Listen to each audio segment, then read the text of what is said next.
So week 1 of the Smogon Champions League has concluded as per usual. I will be looking at every game that happened in NU. This week we had some very interesting games. Definitely saw some teams and sets that I was not expecting to see, like, whatsoever. So I'm very excited to talk about this. We are going to cover every week, playoffs, etc. So, hey, you want to see some high-level NU content? This is where to get it. And of course, a little reminder, if you're not yet subscribed, hit that button right now. We are about 50 subscribers away from 4,000. We could hit that tonight if everyone subscribes that watches the video. So go, just do it. Just do it. Get us to our goal. And then 5K is the next one. And then 1 million. I think that's pretty easy. Anyhow, let's get into it. So, our first game is Danny versus Colette. And Colette actually was subbing in for Kushalos, who is a really good player. And apparently he slept past the deadline, so that's really funny. So instead, we get a substitute player who doesn't really play a lot of NU, but I, of course, support the team choice entirely because they brought Sun. And I will always shill for Sun, you all know this. I spam this kind of archetype literally in any tier that it's allowed because I just find it really fun. But what's particularly enticing about this matchup is that Danny has been very outspoken against Sun. Now, of course, it's banned now, but before we got the new shifts that pushed it a bit over the edge with the addition of Brute Bonnet and Victory Bell, Danny was on record multiple times saying he thought Sun was kind of bad. Or at least not, like, particularly good. I don't want to say that he was calling it outright bad. So, when I saw that Danny got matched up against Sun week 1, I was like, oh yeah, let's see. Alright, how bad is it, buddy? Beat it then. So, looking at the preview, I mean, Danny has a team okay-ishly equipped for it. I would say the main problem is there's going to be a lot of pressure put on Gudra. The one caveat to this is Danny is one of the guys who has used a lot of non-offensive Gudra, meaning just generally bulkier sets, whether it's, I mean, Assault Vest is still offensive, but he's used a lot of Assault Vest, he's used a lot of Protect Toxic. Shout out to ZS for, I think, originating the set. I don't know exactly if it was him or someone else, but I'll still give him credit. So that mod will help a lot. Otherwise, he's going to be very reliant on Copperajah, potentially flipping a matchup with Terastallization. Maybe Scyther randomly being Terra Rock. I've seen that at least one time in this meta. That Bruxish is still pretty good too. Could help limit, maybe Zard, but that's contingent on if the Zard is Scarf or not. And yeah, let's get into it. We're going to see the Vulpix lead.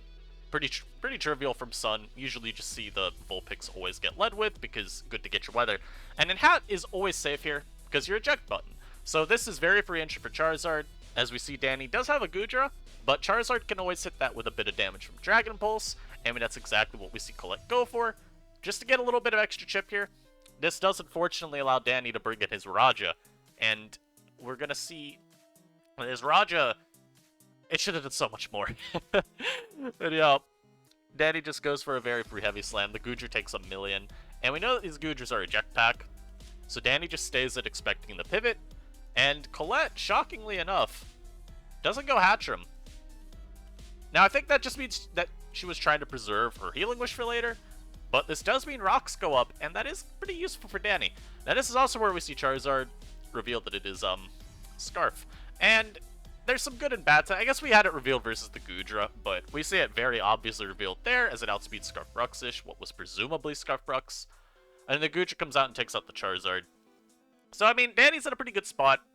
Zard is not what beat him down, so there's just 2 more mons to go. Surely this is fine, right? And then he gets a Dragon Tail that puts Vulpix in range of rocks, which is even better. I mean, he is in full win mode. Now, here's where the game gets bad. So, Healing Wish popped. Healing Wish popped, right? And this just means Vulpix, maybe even Gudra from Colette, can be brought back later. Now, here's what... Now you already, of course, see Terastallization from the Raja. Terra Dark. Does Copperajah live a Fire Blast from Scovillain? Ah, it's been crit. So I did calc this. And Danny says it on the next turn in battle. He's like, I lived. Yes, you did. Danny also one-shot with knockoff. Now, I took like a good 10 minutes to try and think through the lines if this crit does not happen. Because I'm looking at it like, alright, what happens if Scovillain does not get this crit? we're gonna watch how the game goes. I want you to just see now what happens, though, because of this crit. Now, we're gonna see Danny try his best to, you know, pivot around with his Mons, because, you know, the team should be able to waste some turns. Unfortunately, Scovillain goes for growth. And, yeah, that's not particularly good. Colette makes the very good play here, just a Fire Blast, knowing that Sandaconda is probably going to try and switch around, waste a few more turns. And here, I mean, it doesn't even matter if you miss Fire Blast at any point here. The Leafeon will probably pretty trivially finish this game off.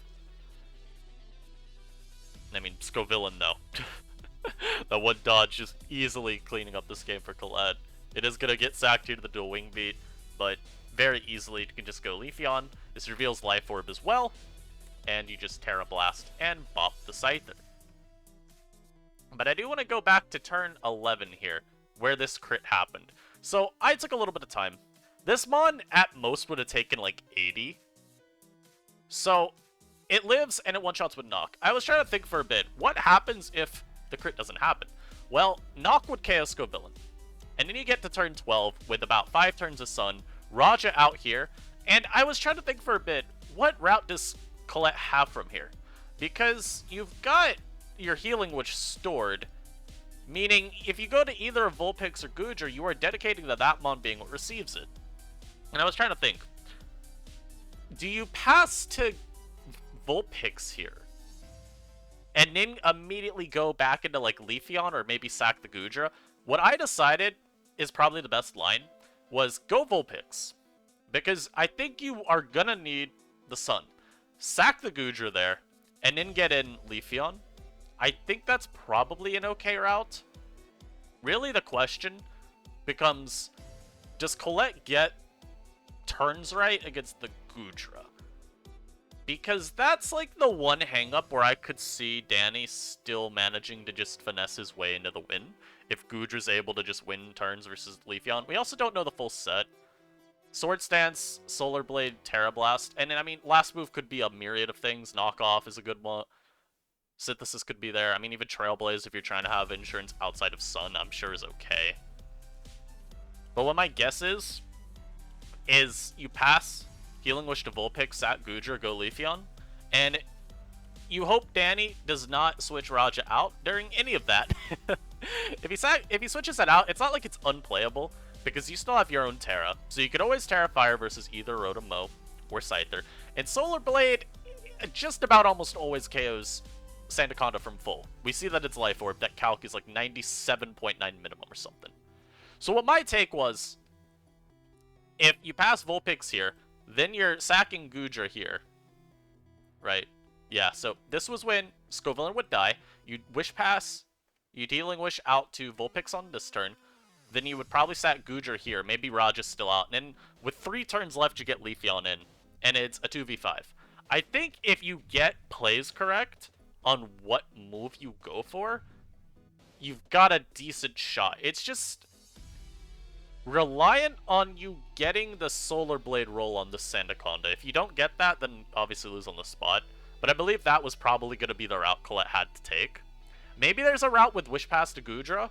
I'm less sure about that, because I don't know if you've got enough Sun turns to actually win at that point, so. Anyhow, obviously none of it mattered because it's part of the game. Crits happen. But, next game, Elias versus Frizai. Now, Frizai I had actually is like I had him in 9th out of the 10 players. And it's really just because Frizai has only been playing Inu a little bit recently, and there's so many players that are more established that I do want to give, like, credence to in these kind of PR ranking posts. Not a diss against Frizai, I'm just like, someone's got to be 9th, someone's got to be 10th. And I always feel bad about putting... That's why I hate ranking people, man. I don't want to be coming off as like I'm calling them trash. But we see Frizai HO in game 1. And y'all will also know, I love HO! So I like to see this pick from him. He's bound Veluza as well, which is pretty cool. Definitely a very good mon. And I'm gonna be honest, what I saw as the biggest threat to Elias' team was this Jolteon. No one's going to be shocked by that, but Terra Fairy, once again, as I have been saying, this is picking up usage in Inu. And assuming it's Terra Fairy, right, it goes insanely hard this game. It's going to obliterate Goodra with, like, minimal chip needed. And looking at Elias's team, I mean, it won't shock me if this is a pretty offensive Gudra. I could see the defensive core of Umbreon, Uxie, Colossal being viewed as, you know, enough to check what you need, although I'm not really the biggest fan, I'm gonna say, of a lot of Elias's team. It just feels... It's one of those... It's hard to say exactly what I don't like. So I'm not gonna critique it very hard. But I don't think his team's got the best of synergy. Particularly with the offensive fighters, I think they've got a bit too much room against his team. Terra Dark Croak, for example, is an absolutely insane threat. And you're going to see that be on full display this game with the Heracross versus the team. Because similarly, Cross has the same speed and the same just offensive power. So I'm looking at Heracross, I'm looking at Jolteon as like two insane threats. And I'm looking at the Veluza as something that I hope doesn't have to be sent out.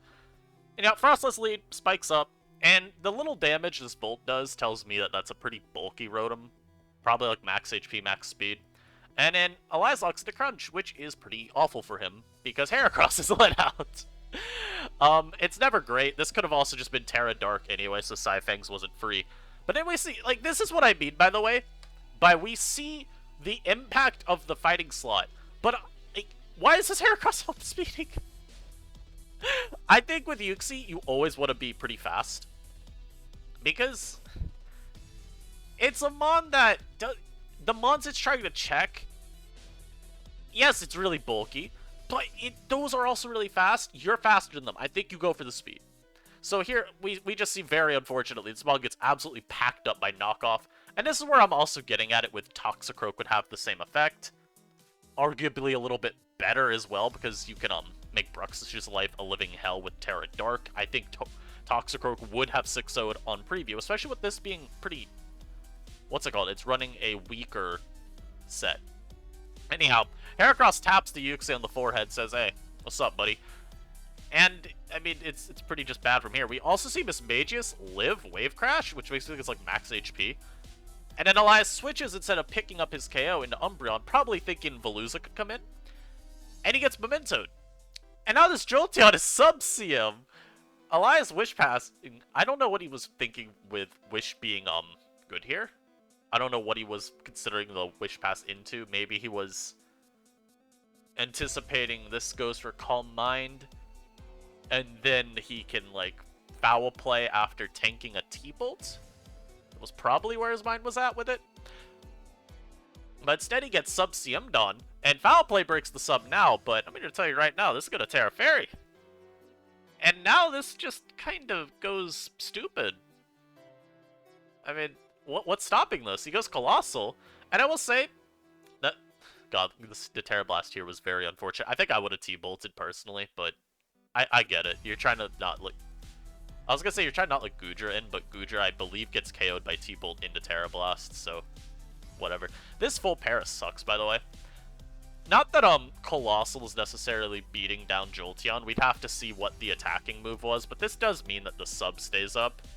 And now with Bruxish coming out, you can just sub again.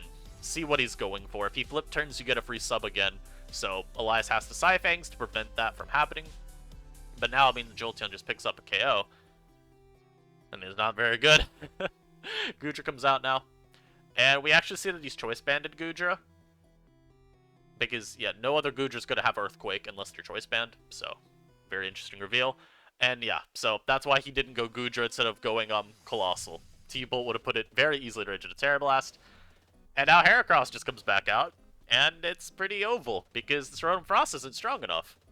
He goes for Terra Ghost. Verzai makes a very excellent play, knowing something's a little suspicious there. Just knocking is a nice mid-ground that covers any Terrestrialization option. And an Umbreon, it's not getting 5 protects in a row, or 4 I think it needs. It's not getting those. Nope. Gets 1. He doesn't even attempt the next one, he's just like, yeah. That ain't happening.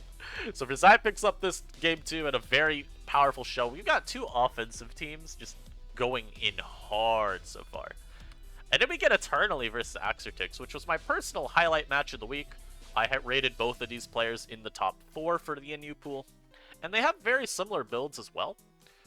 In terms of, like, just the Mons. I mean, each team has an Earthworm. Pretty cool. Each team has an alternative Stealth Rock option to the Steel type if they want it. So that could be Rock's Bombard, it could be Rock's Blissey from a turn. Each team has a Spiker. Each team has a Rotom Mow. Each team has, I was gonna say Wall Breaker, but honestly, most Salazzle sets aren't even, like, dedicated breakers. And most Bruxish are actually, Scarf right now. But you got your general fastball and you got your Goodra. So, just about a mirror matchup here. If I'm just looking at, like, here's the, I know Eternalist team. So, it's a little bit unfair of me if I'm gonna try and say, like, oh yeah, looking at the team, what's the win con? Yeah, so it's a bit awkward to talk. What I would say from preview, though, is this. Eternally has got double hazards no matter what. Lazzle's going to exert a ton of pressure with the assistance of hazards, especially if this Goodra is not a boot set. Anytime Lazzle gets out on the field, it's got a very nice time just getting to throw off attacks. Similarly, since you've got this alternative rocker, this could very easily be a Coil set with your Earthworm, and frankly, Coil Earthworm looks quite powerful here. Being able to potentially sub up on Bruxish, avoid Rotomow's trickery, and I mean, you beat down Quillfish pretty consistently if you ever get a Coil up as well. So, I like the options, and then Goodra, whatever set it is, looks just nice for applying pressure. It can get in versus the Rotom-Mow. Can get in on Bruxish if it ever wave crashes. Could potentially be Terra Dark, flip the matchup on Scyfangs or Crunch. So I like a turn's angle here. In terms of things he's got to be scared of, there's really nothing on this team that I'm like outright going red alert about. Because even if it's like Coil Earthworm from Axortix as well, Lazzle is going to be very nice to disrupt that, potentially having Encore. Also just outspeeding, not really worrying about a +1 hit unless it's like Earthquake, which could be there. But you always protect the Scout, and you could always Terra into a type that doesn't take super effective damage from the Quake. So it's not unplayable by any means. You've got enough room to navigate around it. So, as we get into Goodra lead and Gligar lead, this Goodra lead is very just unimpactful because Draco never doing damage to Blissey, and this is just free rocks. So, very nice start from Eternally here. And then the Bombard comes out, and this is going to be free spikes. Eats up the knock. You don't really care about getting Gligar knocked, especially because they so often run acrobatics right now. It's like, who cares? This one happens to be knock, but disrupting the helmet off a Quillfish is very, very useful, just meaning that your Earthworm doesn't care about throwing off physical moves versus it. You're not getting chipped down by helmet as you're trying to Coil Sweep, right? And we do see the Worm come out here, potentially on a Scyfangs if it needed. And you know Wave Crash still won't do enough to where you're like really worried. And once again, Goodra comes out. And through all of this, Eternally is winning the Hazards War. He got a very easy Spike up, he got Rocks up as Blissey came in on the Goodra. And now here, I'm going to just advance through a few turns. Because these Mons just trade hits. They just trade hits here because neither person really feels needed to switch out here. Gligar from Eternally is already low, so he doesn't want to go into that because he's just going to die. And Blissey's already been knocked, so I mean, you may as well stay in. Just keep getting some damage of your own. It is not like Axortix really has anything he wants to switch into S-Toss either, right? Like, Quill's going to take a lot with Rocks plus S-Toss. Goodra isn't doing anything once it gets in, and Worm you just rather keep at a lot of health. So, kind of just forcing this game a chicken of, okay, which one of us is switching first? Ends up being Axortix, he finally U-turns. And here, I mean, look, Quillfish is just gone. 25% from hazards, another 30 from the toss, and now a turn could just pick this off with another Seismic. Like, very easily. Worm, if it is Coil, it's opened up a ton. And every time Axortix goes his own Worm, that certainly has the Gligar sack right now. He also has Rotom-Mow as a nice mid-ground, which could Volt and break a sub if it needs. And as we mentioned earlier, I mean, Goodra is just never that big of a problem. He's running the, yeah, he's running the boot set, so you're never concerned. This is not doing damage. So Blissey gets in again, it's going to recover, and he probably would go Mow again, because it's still at enough health. And so Body Press is going to hurt, but it's not taking you down yet. This is a free Volt, and a Goodra keeps coming out. You're at least getting Chip. The turn deciding also here to Trick. This is kind of nice, because Goodra with a Scarf on it is just not a problem. You also mean now that this is going to be... You also make it now, so this is taking hazards damage.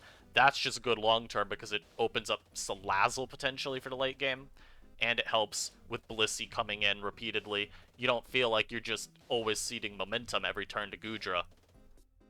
Because, hey, who cares? Now, that Draco miss is a little bit bad, because Goodra would have won the exchange. I don't think Eternally would have just sacked his Salazzle, of course. He would have traded 2 Sludge Bombs and gone Blissey. But it does suck, because now you just outright lose Goodra instead of having it for a sack for later. And once again, we get the Blissey in. Blissey could just softball it up. Could potentially S-toss this at this point, though I think you always preserve, just so this Rotom Mo does not pull off some tomfoolery late game. And you don't really need your own Earthworm anymore. You've got enough room around the Bruxish with, like, Goodra Lazzle, I believe. Now, he coils there. By Goodra Lazzle, I mean, like, this ends up being Terra Dark later. So, yeah. And a very physically bulky Goodra. So there you go. There's your leak of the game. Anyhow, Blissey, easy come-ins on the Rotom. Again, once this is just going to recover off health.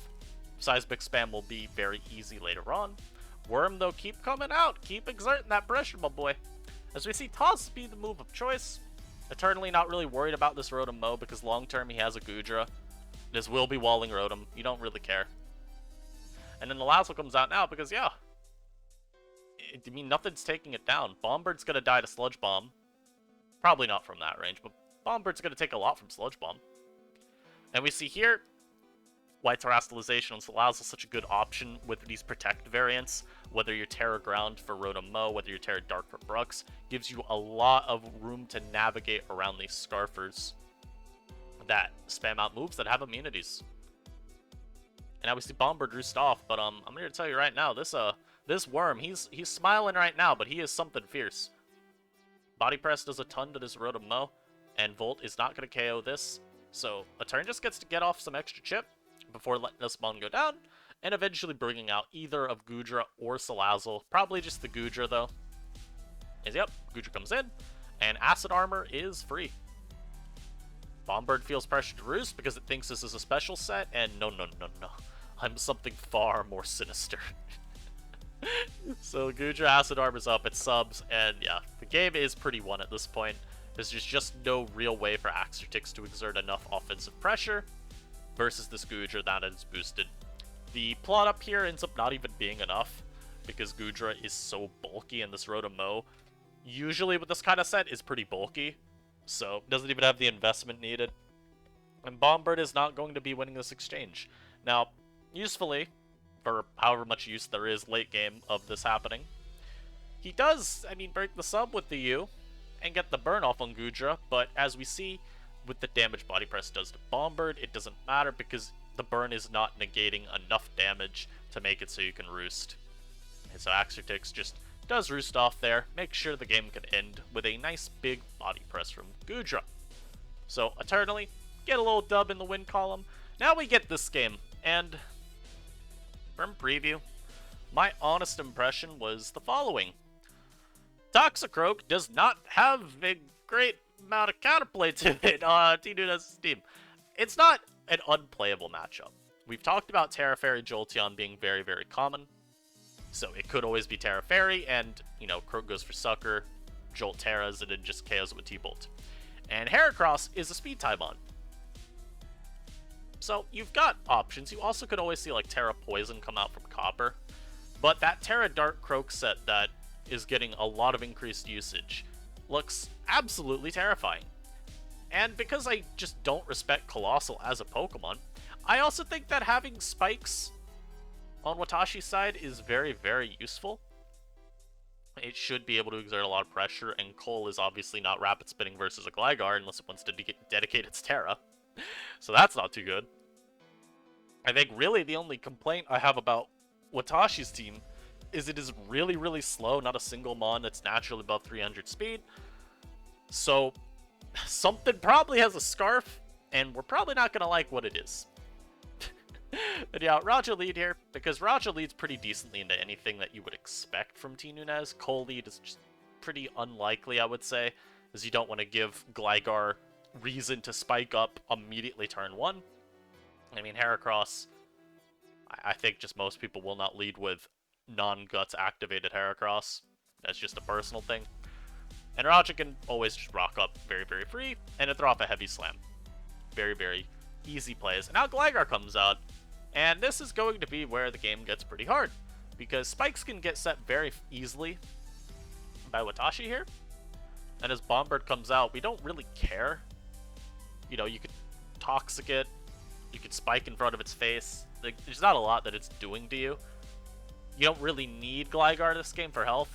And Fooly getting a very smart acro off there, not greeting for more spike, just decides to start chipping away at the Bombardier, because that is a mon that could stand in the way of Decidueye maybe.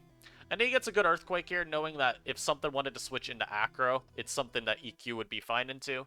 And if Bombardier goes for Roost, then you cover some damage back on it. And here too, we get kind of a weird reveal. I don't even know if reveal is the right word, but we see that this Bombardier never roosted. I was talking with Eternally about it as he was writing his post talking about this game. And my conclusion was probably just T Nunez not wanting to waste turns roosting. As you see, the acro damage with Toxic, I mean, it wouldn't get back health. So, I mean, odds are he just wanted to get off a little bit more knock damage. Because here comes Heracross, and this Heracross immediately terrestrializing into a normal type. Trailblazing up. This actually is a pretty big threat here. As you can see, Acro's still doing quite a bit. But Heracross, you know, the only counterplay is that Toxicroak. So you better get a sucker play right. Thankfully for Watashi, he does get a sucker play right in terms of just that mon not having a move to stall out suckers with. And now, very, very potent play here. Immediately SDing up versus the Colossal as the spin comes up. Now see, I see that as I'm watching a battle and I expect Lumberry out of Croak. So, I mean, we don't see an item here. It probably was just Lum and he didn't care about the potential Wisp. Also, yeah, just this can't Terra because the Heracross went for Terra normal. So unfortunately, Jolteon is not going to be dissuading anything. Here's where we see the wild set, Scarf Decidueye. I am admittedly not a huge fan, but it KOs the it KOs the Croak. That much is true. Much is true. Now the Sid comes back out. Goodra does a little bit with Dragon Pulse. I think y'all probably have a good idea now of what mon I said was indeed scarfed on Watashi's team, and you probably will not like that it is scarfed. There is a Scarf Goodra here. And in the Decidueye here, it doesn't matter. She's Shadow Balled into Heracross. This mon will always die to burn damage, so it just covers Decidueye not coming back in. And the Goodra comes out, revealing that it is scarfed by outspeeding the Scarf Decidueye. I don't like talking about these sets. These are not ones I want to see. But the Watashi with a very, very straightforward victory. I think for preview, this Croak was always going to be a huge problem. This Terra Dark set is absolutely incredible. And I'm shocked this mon even dropped to PU because I would say it's maybe a top 5 Indie mon right now. If not top 5, it's like top 10 bordering on top 5. But now we get the last game, and I'm going to say this in the nicest way I can. I do not love Meru's team. I think it's... For this meta, I just think going this bulky isn't ideal.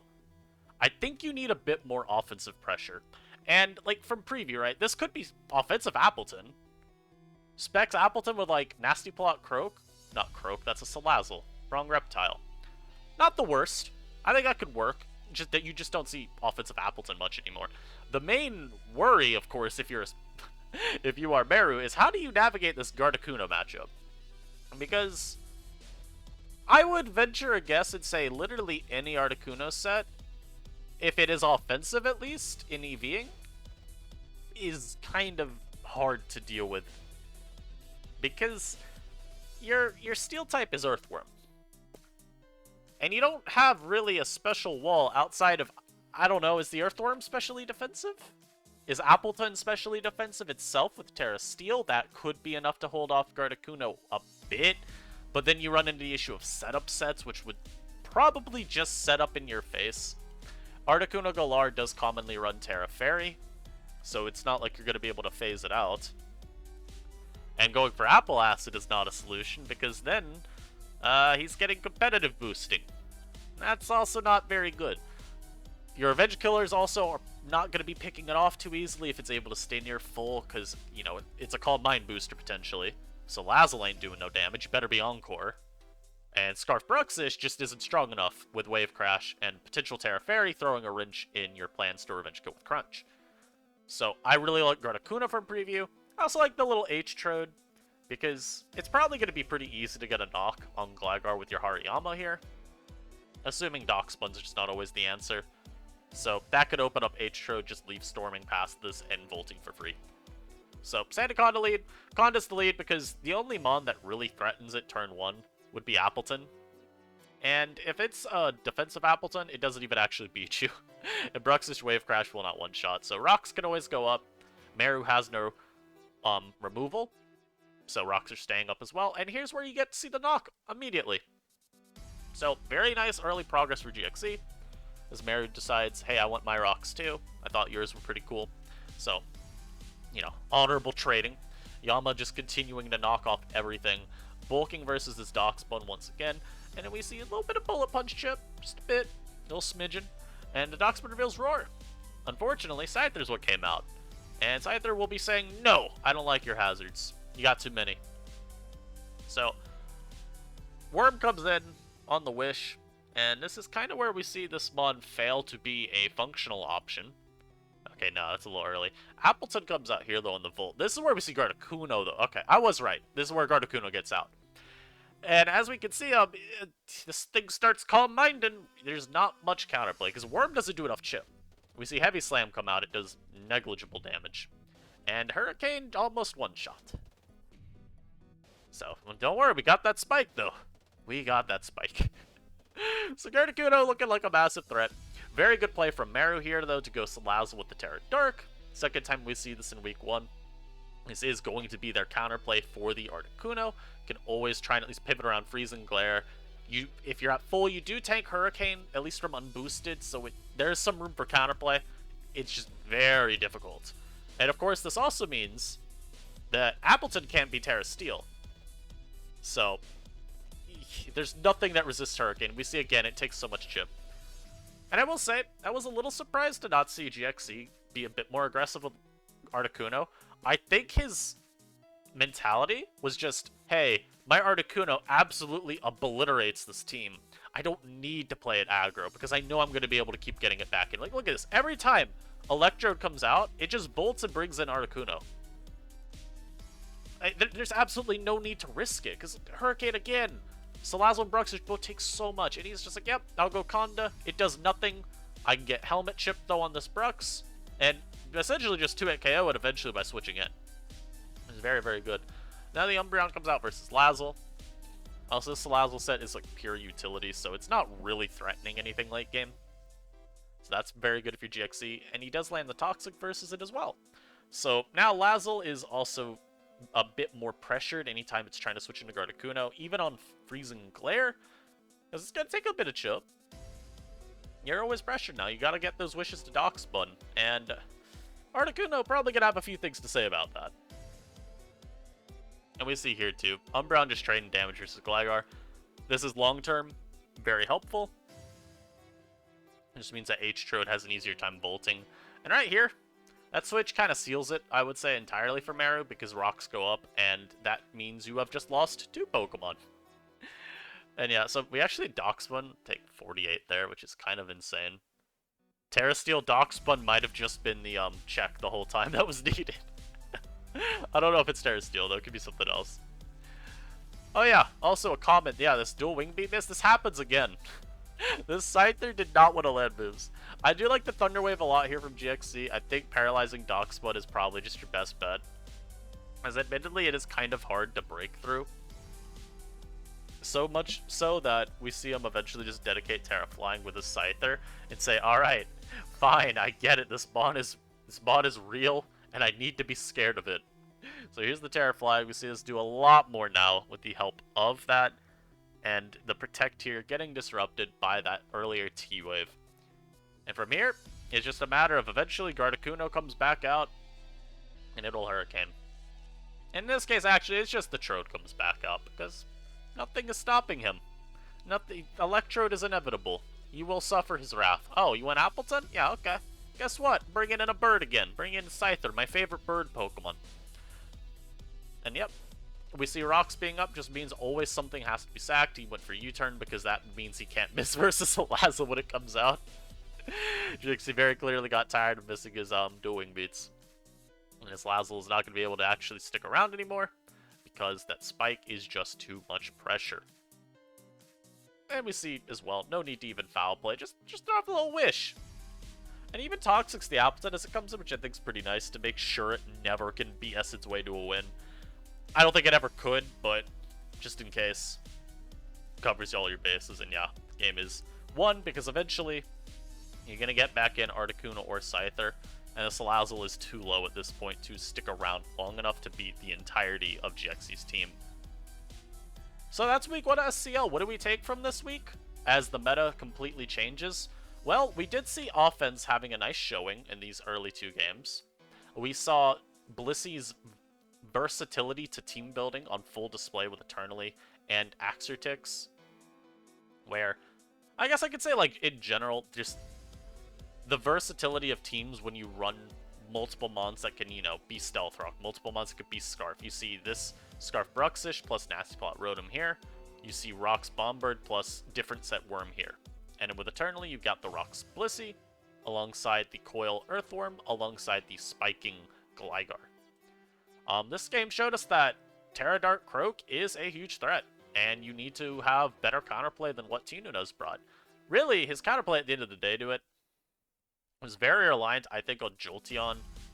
It needed to be Terra Fairy instead, I believe, and he needed to preserve his Terra, assuming it even was Terra Fairy. The early Terra Normal with Heracross, I understand it, because, I mean, you look at his team as well. The biggest issue is probably just that he's almost mono-physical attacker, and I don't think Jolteon as your sole special attacker is going to be enough in most games. Especially in a tier so dominated by, at the time, Gligar, Sandaconda, just a litany of really, really hard-to-break physical walls. Like, even with having the pressure of Guts Heracross, it's not enough when your only other, like, immediately threatening mon is Jolteon. So we see him kind of run into a brick wall of Gligar this game. And his last game, speed matters. We have seen throughout the entirety of September that these bulkier teams kind of struggle to hold up because there's just so many offensive threats.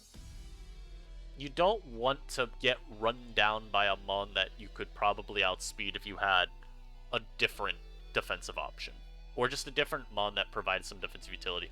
This kind of build, I think, normally could work in an NU meta, but right now, it's just kind of hard to justify, I would say, with how many breakers we have that sit in that, like, base 60 to 85-ish, 90 speed tier. Bruxish Lazzle alone is not enough, especially when this is your defensive core going on. I think it's... You gotta look for a bit of a change somewhere in there. But hope y'all enjoyed this. Of course, stay tuned. In a week from now, we'll have another one of these. Hope y'all take care, and I'll see you next time. Peace.